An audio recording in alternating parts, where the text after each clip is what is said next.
to The Fitterist Show with your host, Christopher Allen, where we explore the art of mind and body conditioning.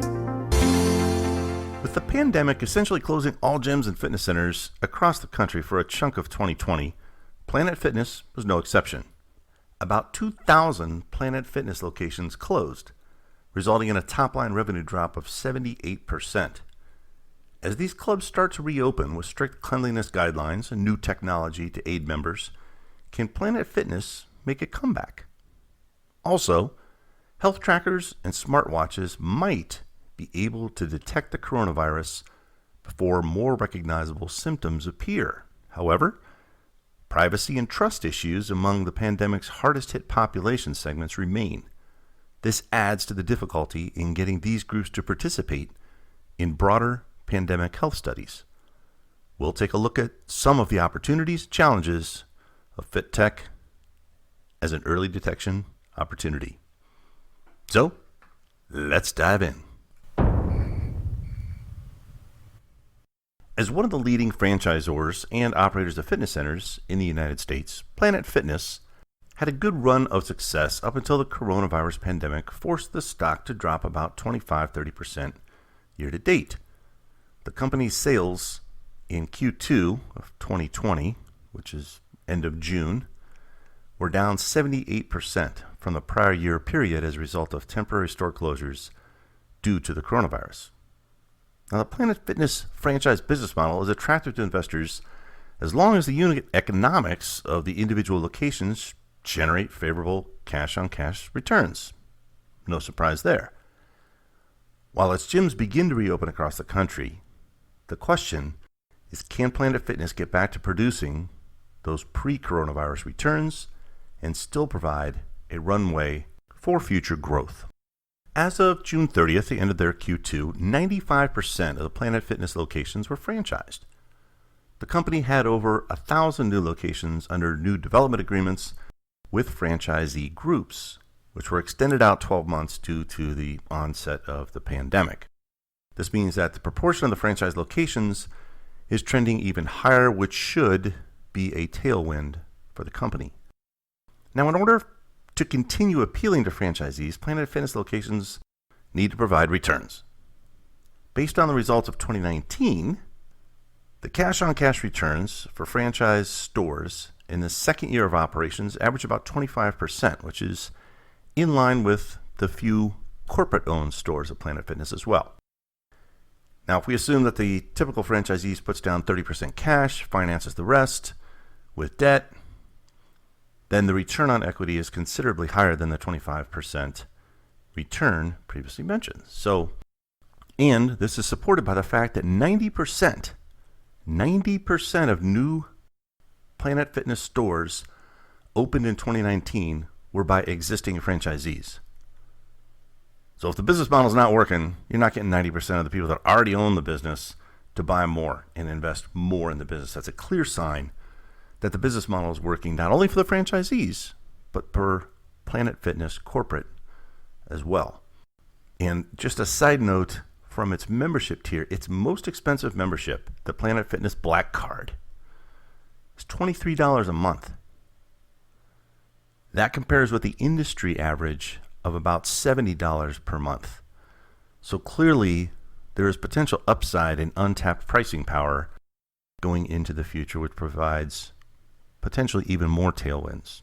Not to say that Planet Fitness is going to raise rates, but that's a huge gap from their top tier at 23 and the industry median at $70. Another item that could be a potential boon to Planet Fitness is the real estate market, as the real estate industry should provide a more favorable real estate environment for Planet Fitness over the long term as they continue to build out what their goal is from 2,000 locations now, doubling that to over 4,000 locations in the U.S. So think about all of the mall space, all of the commercial real estate space that will likely be far, far cheaper than it was when Planet Fitness built their business plan for the future pre-COVID. And yet another item is that a larger fitness center base, so more stores that Planet Fitness has in the marketplace, that translates from a corporate perspective to an increased recurring revenue from equipment sales, which is a huge part of the business. Franchisees of Planet Fitness are contractually obligated to purchase equipment from Planet Fitness. So this is for both new and old locations. So it should require higher equipment sales from the company. Now, granted, Planet Fitness is going to use its heft to negotiate good rates on equipment. But if you've ever been inside of Planet Fitness, it's all about consistency. It's about the purple and yellow color scheme, whether you love it or hate it. And that's what gets sold from corporate, from an on-demand contracting manufacturing standpoint, to all the franchise locations. And one more item is that the current CEO, Chris Rondo, believes that long-term, that people will continue to go back to the gym, particularly in their market segment where they've got a low price point leader environment. They believe that they provide a good option even if customers are working out at home, provides them an opportunity to get a variety of equipment, plus the social and community aspects of going to an actual gym. If you're not familiar with Planet Fitness, they really upended the fitness industry by presenting an extremely low-cost option targeted to the casual gym goers. This isn't the hardcore bodybuilder. This isn't the CrossFitter. The company really differentiates itself from other fitness clubs by offering a welcoming environment for the casual gym goer. They now have over 15.5 million members and more than 2,000 locations across the United States. This is at the end of their quarter in March of 2020, in which they actually posted same-store sales growth for the 53rd consecutive quarter. That's impressive for any business. It's quite likely, again, once we get past the current pandemic, with membership starting at $10 a month, Planet Fitness should be well positioned to thrive in even a recession environment. And Planet Fitness is all about the scale. One of their big strengths is its marketing strategy. Because it's got such a large footprint, it's able to benefit more from increased efficiency as marketing spend becomes more productive over a larger store count. Since 2011, they've spent about $870 million on national and local marketing campaigns. That was more than the company's total revenue in 2019. So they are thinking big. And Planet Fitness knows that as people come back, emerge from their houses, back to the gym, that they've got to get it right. So they've introduced, again, branding concept called social fitnessing. The company is taking extra steps to ensure that its members are safe as they start to return to gyms. They know if that gets screwed up in any gym, it's going to cause a backlash and people are going to retreat from the gym. So Planet Fitness doing the right thing for their customers and really focusing on cleanliness and even offering some guidance, which I think is really smart, for exercise options from home for when that customer just doesn't want to come into the gym that day. Keep them associated with your brand. Give them a workout they can do at home. Keep them in the fold. So even though Planet Fitness second quarter revenue declined 78%, they declined to give guidance going forward. When you take a step back and look at the big picture, since Chris Rondo, the CEO, has taken over Planet Fitness, he inherited about 900 locations in 2015, and that's grown to over 2,000 today. And if you look at the stock performance, it debuted at around $15 on August 6th, 2015. And in February of 2020, it peaked at $87 a share, so about a 480% return from its first day of trading. Now, the stock's retreated due to the pandemic down to about $58, given the uncertainty around the pandemic, the future of gyms, timing of reopening, etc. But it's probably going to take a little bit of time to get there. But Planet Fitness, with its scale, its marketing, its branding, and its business model, including low-price memberships and the franchisee model, should prove beneficial over the long run. Just one example of how they're starting to use fitness technology is in the Planet Fitness app. They can actually, a customer can go into the mobile app and look at a local gym capacity. So before you even get in your car and decide to drive to the gym, you can check out to see how crowded it is. If it's too crowded for your personal tastes, you can do a home workout.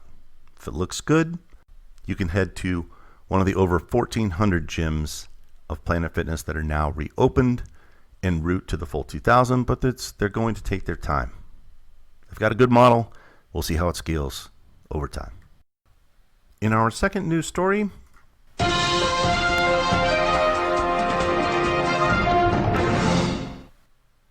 researchers are starting to see whether or not wearable technology, health monitors, can start to identify and detect the coronavirus before symptoms actually appear.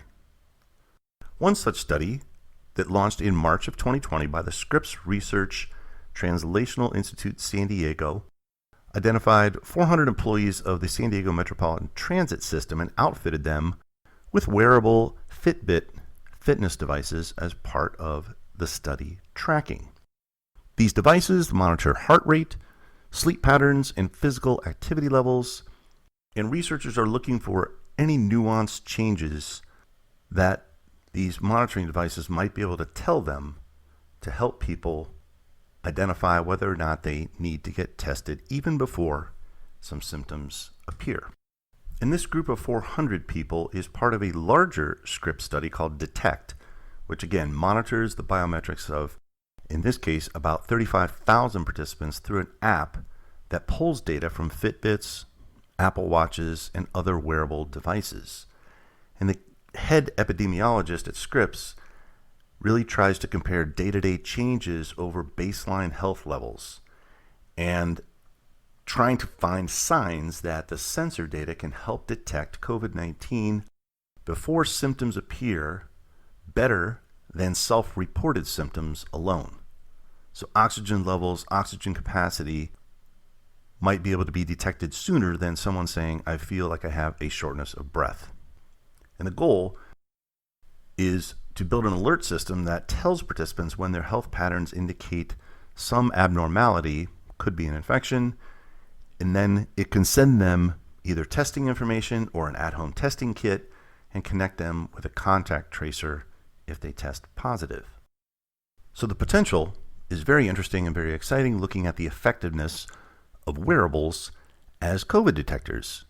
And they're starting to see some promising results. But there's also several non-trivial challenges. The first, cost. While some of the Fitbit devices have been donated by Fitbit or others for segments of the study, most studies require participants to own their own wearable device. And these sell anywhere from $50 to $400. So again, when you're looking at low-income frontline workers that are probably the most vulnerable, that's an issue. Another issue is privacy.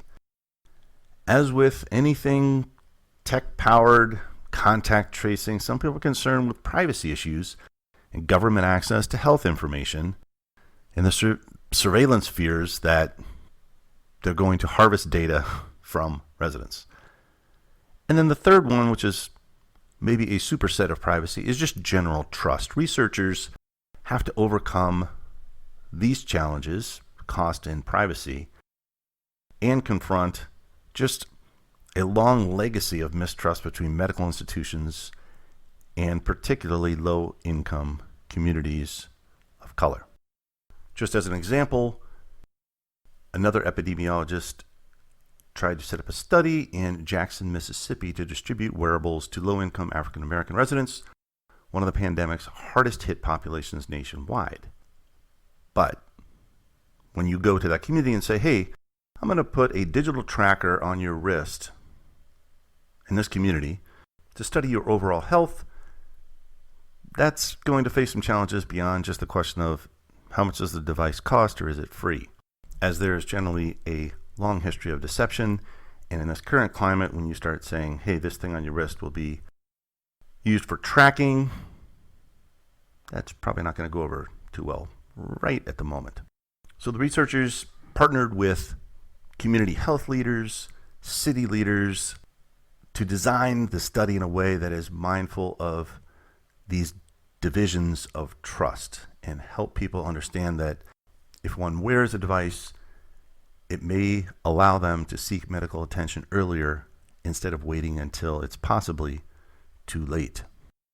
Yet another study in Stanford was a 5,000-person study that was focused on building an algorithm that can scan device data at scale and alert those wearers to get tested and or self-isolate if and when signs of an infection show.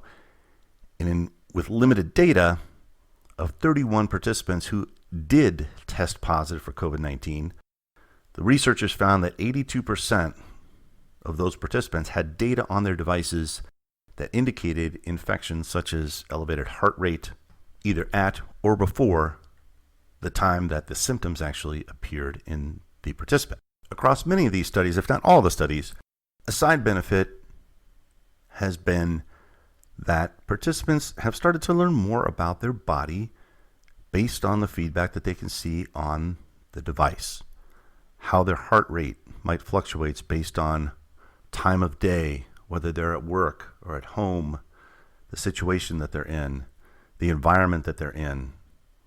So they're becoming a little bit more aware of just their body and their overall health, which is a nice side benefit. Clearly lots more work to be done here, but it is fascinating, the concept of using fitness technology to just be more aware of one's health and potentially detect illnesses, viruses, anything early so that the prognosis and the eventual outcome is a good one for the participant. And that's it for this week. We'll talk to you next week.